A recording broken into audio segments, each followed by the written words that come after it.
Hello ஒரு நிமிடம். இன்றைய தியானம். கணவன் மனைவிக்கு சில ஆலோசனைகள். வேலைக்கு செல்லும் மனைவியாக நீங்கள் இருந்தால் உங்கள் வீட்டு வேலைக்கு வேலைக்காரியை வைக்கும் போது அவள் சரியான நடத்தை உள்ளவளா என்று பார்த்து வேலைக்கு எடுங்கள். அவள் சரியில்லை என்றால் வீட்டு வேலை செய்து கொண்டே உங்கள் கணவனுடன் வேறு வேலையும் செய்து விடுவாள். உங்கள் கணவன் இந்த விஷயத்தில் சபல புத்தியுள்ளவர் என்றால் வேலைக்காரி இல்லாமல் இருப்பதே மேல். அல்லது ஒரு பாட்டியை வேலைக்கு வையுங்கள். பாட்டியிடமே பல்லை காட்டும் கணவனாக இருந்தால் என்ன செய்வது? நீங்கள் வேலைக்கு போகும் பெண்ணாக இருந்தால் நீங்கள் இல்லாத நேரத்தில் பக்கத்து வீட்டு பச்சோந்திகளை வீட்டிற்குள் வர அனுமதியாதிருங்கள். டிவி பார்க்க வருகிறேன் என்று சொல்லி உங்கள் கணவன் மேல் கண் போடுபவளாக இருக்கலாம். எச்சரிக்கை தேவை. இது போலவே சகோதரர்களே, உங்கள் நம்பிக்கைக்குரியவராக இல்லாத யாரையுமே நீங்கள் இல்லாத நேரத்தில் உங்கள் வீட்டிற்கு வர இடமளிக்க வேண்டாம். கணவனோ மனைவியோ திடீரென்று கெட்டுப்போவதில்லை.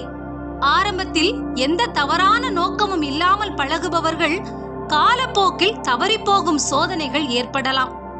எனவே இப்படிப்பட்ட சூழ்நிலைகள் ஏற்பட்டால் அப்படிப்பட்ட ஆண்கள் பெண்கள் உங்கள் வீட்டிற்கு வருவதை தவிர்த்து விடுங்கள். வெளிவேளைக்கு செல்லும் சகோதரிகளே, குடும்பம் குட்டிச்சுவராக இடம் கொடுத்து நீங்கள் சம்பாதித்து என்ன பயன்?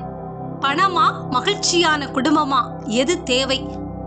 சந்தேகத்திற்கு ஏதுவான காரியங்கள் நடந்தால் நன்கு ஜெபித்து கணவனும் மனைவியும் மனம் திறந்து பேசிவிடுங்கள்.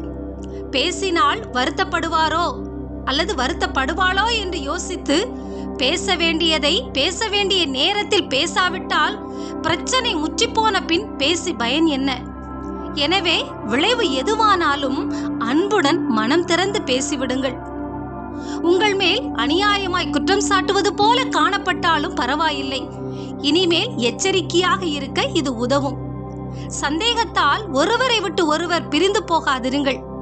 இப்படி பிரிந்து நரகத்தில் வாழும் குடும்பங்கள் ஏராளம்.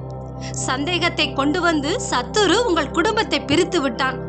இதனால் நீங்களும் உங்கள் பிள்ளைகளும் பாதிக்கப்பட்டு விட்டீர்கள். பிரிந்து செல்லுதல் பிரச்சனைக்கு பரிகாரம் அல்ல. சந்தேகத்திற்கு ஏதுவாக நடந்திருந்தால் அதிலிருந்து விடுபடுங்கள். ஒருவருக்கொருவர் மன்னித்து தவறுகளை மறந்து கூடி வாழுங்கள். பாதிக்கப்பட்ட சகோதரிகளே, சந்தேக பிசாசு கணவனை அல்லது மனைவியை பிடித்திருக்கிறது. நீங்கள் சந்தேகத்திற்குரிய நபரிடம் பழகுவதை தவறுங்கள். கணவனின் நம்பிக்கையை பெற முயற்சி செய்யுங்கள். ஊக்கமாய் ஜெபியுங்கள். கர்த்தர் நிச்சயம் உதவி செய்வார். கர்த்தர் உங்களை ஆசீர்வதிப்பாராக.